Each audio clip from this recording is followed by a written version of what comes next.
Welcome to part 2 of the Ice Age series, where we're taking a look at all 5 Ice Age films to find out what's so appealing about the first film and how the franchise has sadly gone downhill over the past 15 years since its release. If you haven't yet seen part 1, where we take a look at the first 2 Ice Age movies, pause here and click on the card near the top of the screen or the link in the description to catch up. Today we're diving into Ice Age 3, where Manny and the gang are surprised to learn that dinosaurs aren't extinct after all, and we're surprised to learn that these movies aren't extinct yet either. Mix a story with the laboratory, get a story laboratory. Ice Age: Dawn of the Dinosaurs is the third film in the Ice Age saga, released in 2009, 3 years after the second film before it. Even with only 2 movies under our belt so far, we can already start to see some patterns emerging. One big thematic idea that seems to be at the core of the Ice Age movies is family. In the last video, we examined how the idea of the herd changes over the course of the first movie in an interesting way, beginning as a word that refers to those of your own kind, and becoming a word that refers to those you've built a strong bond with, regardless of individual differences. That's what you do in a herd. You look out for each other. This allowed for some really thoughtful storytelling to emerge, because we see Manny develop a bond with a human whose herd had taken Manny's original family away from him. And we also see Diego stand up for his new friends against his saber-tooth herd, even though he'd originally set out to betray Manny and Sid.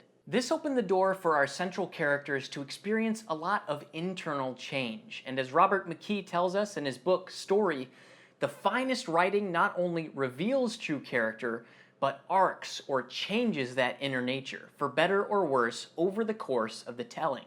The second movie, Ice Age: The Meltdown, revolves around a romantic relationship between Manny and Ellie, as Manny struggles with the idea of possibly being one of the last living mammoths on Earth. Although this still loosely fits under the thematic umbrella of family, we can see that the series at this point is already sacrificing some of its integrity in favor of a lot of physical humor and visual gags. Here's a quick rundown of what happens in Ice Age 3 to get us up to speed. While Manny and Ellie prepare for the arrival of their baby, Diego leaves the herd feeling like it's time for him to move on. Meanwhile, Sid stumbles upon 3 large eggs and adopts them as his children. After they hatch into baby T-Rexes and cause a panic, the mama T-Rex arrives and takes her babies away, along with Sid. Manny and the gang set out on a journey to rescue Sid, entering an underground dinosaur oasis, where they meet a one-eyed weasel named Buck, who agrees to help them rescue Sid. After a few close calls along the way, the group finally splits up to rescue both Sid from the T-Rexes and Ellie from a pack of raptor-like creatures, and Ellie has her baby. To wrap things up, they have a close encounter with Rudy, Buck's giant dinosaur nemesis, and have a final goodbye with their new weasel friend, who remains behind as the herd returns to the surface. It sounds like there's a lot going on in this movie, and on the surface it certainly looks like it, but unfortunately it's mostly just a bunch of smoke and mirrors. This brings me to my first problem with Ice Age 3, which is that it's really more of a series of situations than a story. In part 1, we talked about the value of causation in storytelling and how it's important for one story event to cause the events that follow, which creates the feeling that every scene is important. If you can cut things out of a movie without much changing, there's a problem. In the case of Ice Age 3, we have a decent setup of a rescue mission. Sid is taken away from the gang and they must go on a journey to get him back. Very clear external goal, which is a good starting point. This is set up in the first act and pays off in the third and final act when the herd finds and retrieves Sid. Mission accomplished, right?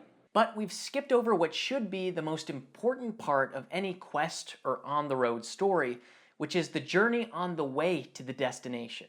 Regardless of where he's headed, our main character needs to learn something about himself along the way, or else the story isn't worth telling in the first place. In the case of Ice Age 3, most if not all of this important middle part of the journey, Act 2, could be cut out of the movie without much consequence. Here are some of the things I'm talking about. Buck cuts a thing to help Manny and Diego escape from a dangerous plant. Ellie pulls a different thing to help the herd escape from a laughing gas cave.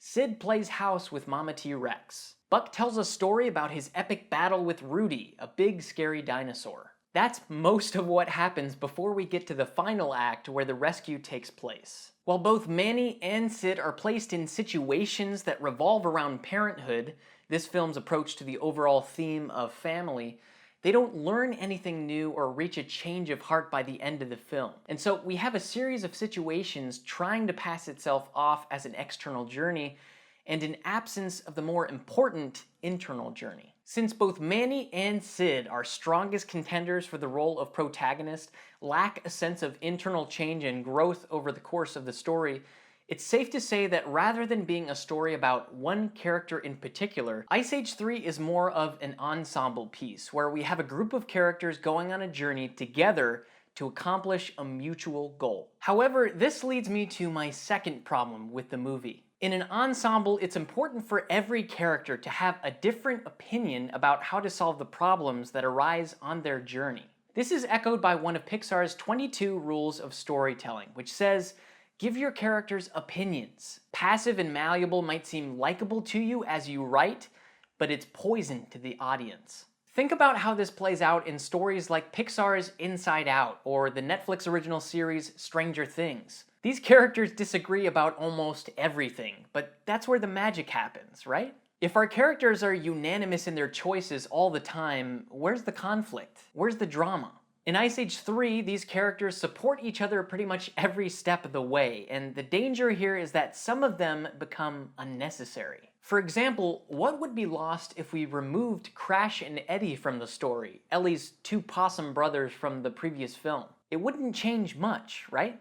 While some characters are expendable, others seem more interesting, like Buck, for example. Now, Buck is initially an important part of the story because he's the link between our characters' normal world, the icy wasteland above ground, and their B-world, the dinosaur-inhabited oasis underground. In my opinion, Buck is the single best part of this movie. He's fresh, he's full of personality, he's motivated, but the topic of his motivation is actually the third problem I have with Ice Age 3. When the gang first enters the dinosaur world, Buck leaps into action and defends our hometown heroes from a few ferocious beasts. Here, Buck is helping out a few newcomers who don't know what they're getting into, and that makes sense, right? However, soon afterward, as he's walking away, Ellie pleads with Buck to help them in their journey to rescue Sid from the Mama T-Rex. After only a moment, Buck agrees to accompany the group on their quest, apparently motivated by nothing other than the fact that he's a good guy. Will you help us find the floppy green thing? That's not necessary.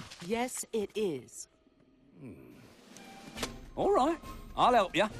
And that's really all there is to it. No hidden agenda, there's nothing in it for him, he's just a good guy. Unfortunately, this ultimately puts Buck in the same category as Crash and Eddie. If he's just another character saying, go team, what's the point? All we have to do is look back to the first Ice Age film to see how to make a character like Buck more layered and interesting. When Diego first approaches Manny and Sid and says that he can help return the human child to his family, we know that Diego is secretly motivated by loyalty to his saber-tooth herd and is just acting like the nice guy. Instead of helping Manny and Sid, he's planning on betraying them. This secret motivation builds a tension over the course of the story that allows for a change to take place in Diego. He'll ultimately have to choose between his old family and his new one. In Ice Age 3, one thing we know Buck really cares about is getting his revenge on Rudy, the scary dinosaur who took Buck's eye away and seems to just be lurking on the sidelines throughout the movie. So here's an idea. Why not take Rudy out of the movie and make Mama T-Rex the one that took Buck's eye? This way, having him agree to help the group makes more sense because the rescue of Sid from Mama T-Rex is intertwined with Buck's desire to finally have his revenge. A simple change like this immediately makes Buck more invested in our main character's journey and also removes yet another unnecessary character in Rudy. Now, even in the face of all of these issues, the series of situations in place of an actual journey, the lack of an opinionated ensemble, the flat and unnecessary characters, it may be tempting to simply say, well, Blue Sky Studios is clearly just appealing to a much younger audience with the Ice Age sequels. They're just for kids. It doesn't have to have a great story if children aren't able to pick up on this stuff anyway, and they'll laugh at the jokes either way, right? Maybe this is what the studio was thinking, or maybe it's just an excuse we try to offer them to explain the downward spiral that is the Ice Age franchise. But I would argue that this line of thinking is a missed opportunity, because I believe that the quality of the storytelling is directly connected to the entertainment value. John Lasseter, the chief creative officer of Pixar and Disney Animation Studios, once said, "Your goal as a filmmaker is to entertain. And to entertain people is about story. It's about characters. It's about connecting with that audience. It's making that connection where you really deeply entertain an audience." Sure, having characters deliver jokes and gags to an audience is great and will make them laugh if done well, but making that audience care deeply about those characters and their journeys is an even bigger part of what it means to entertain in a deep way. Stay tuned for part 3 of this series, where we'll step into the world of Ice Age continental drift to see if the 4th film in this franchise floats even farther away from where it all began. If you enjoyed this video, you can hit subscribe to see more content just like it every other Friday. Keep digging deeper into your favorite animated movies, and remember, story is king above all movie things. Do, do, do, do, do, do.